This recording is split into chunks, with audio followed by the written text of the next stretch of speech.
Bangag sa Pilipinas at duyan dagiti kangrunan adamag diti PTV Cordillera. Manariman itan ti panangisagana ti Department of Agriculture Cordillera kadagiti kasapulan nga ayuda ang maipaay kadagiti manlalon an apektaran iti idadalapos ti bagyo nga uwan. Adda dagiti bini ang maipaay ken loan ang maijaya kadagiti manlalon. Adda report ni Jezreel Kate Lapiza.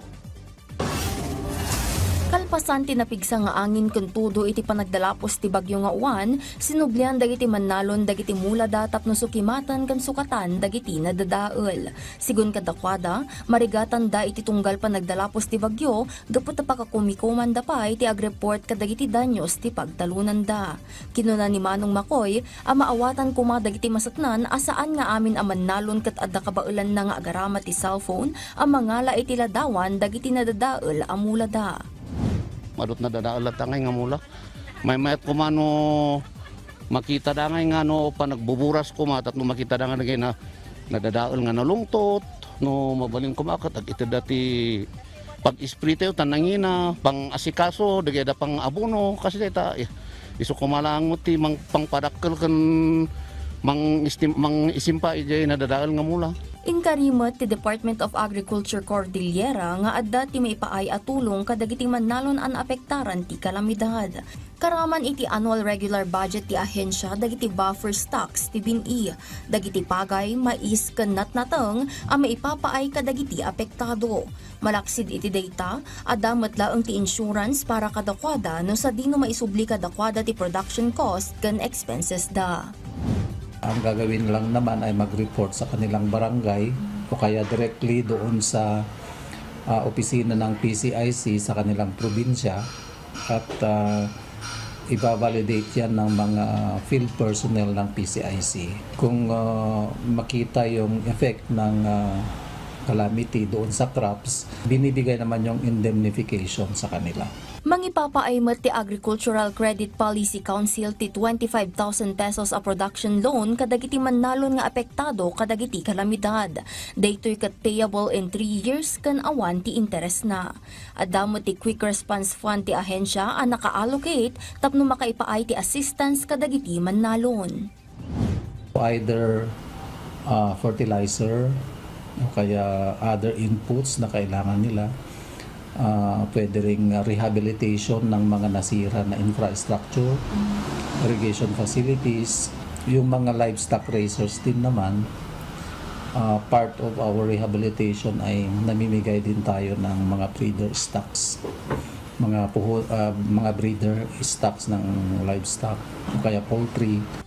Masapol laeng nga agreport dagiti manlalon kadagiti barangay officials da nga isumot ti mangipaay ti report kadagiti agricultural office ti bukod da nga LGU. Dagiti met LGU ti mangidanon ti report iti ahensya. Impasigurado na nga umdas pay laeng ti pondo ti ahensya. Ngem gapu iti agsasaruno a kalamidad adda dagiti gundaway a makurangan da. Nupay kasta agkid daw dalaeng iti Central Office wenno Office of the Civil Defense. Jezreel Kate Lapizar para iti Pambansang TV, iti Baro, Pilipinas.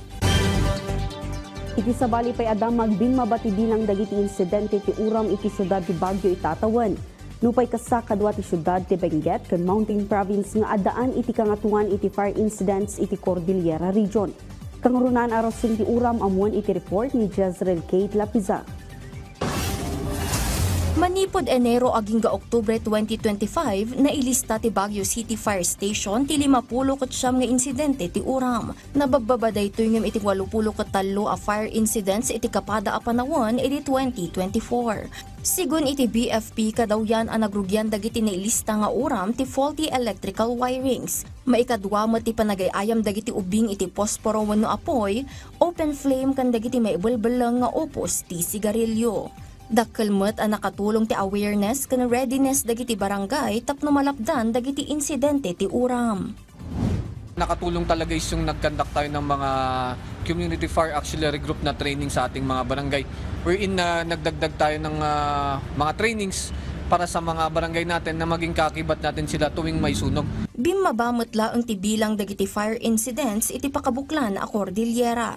Nailista ti BFP Cordillera ti 244 akaso ti uram manipod Enero aging ga Oktubre iti agdama a tawen. Nabababangem ti 496 akaso iti kapada a panawon iti 2024. Nailista iti Benguet ti kaaduan nga insidente ti uram ita atawan iti bilang nga 6 ket 4. May kadwa ti syudad ti Baguio nga addaan iti 50 ket 9 akaso ken may ikatlo ti Mountain Province nga addaan iti 40 ket 6 akaso. Kadawyan mat arason kadagito nga uram ti open flame, electrical ignition, agricultural land clearing operation, cigarette smoking ken dumapay. Binigbig met ti ahensya ti panagregget dagiti fire station ken kastamot dagiti fire volunteer at tumultulong tapno maliklikan dagiti insidente ti uram iti rehiyon. Dumami yung counterpart ng Bureau of Fire Protection pag may nangyari yung fire incident or emergency, sila ho yung magiging natin first responder, no, in any untoward emergencies or fire incident in their respective locality. Jezreel Kate Lapizar para iti Pambansang TV, iti Baro, Pilipinas. Dagiti kang runan adamdamag diti PTV Cordillera i-like, i-follow ka ng subscribe iti social media platforms ti PTV Cordillera iti Facebook, TikTok kan YouTube. Para iti PTV balita ngayon sa probinsya, siya ni Audrey Villana, na imbagnal daw.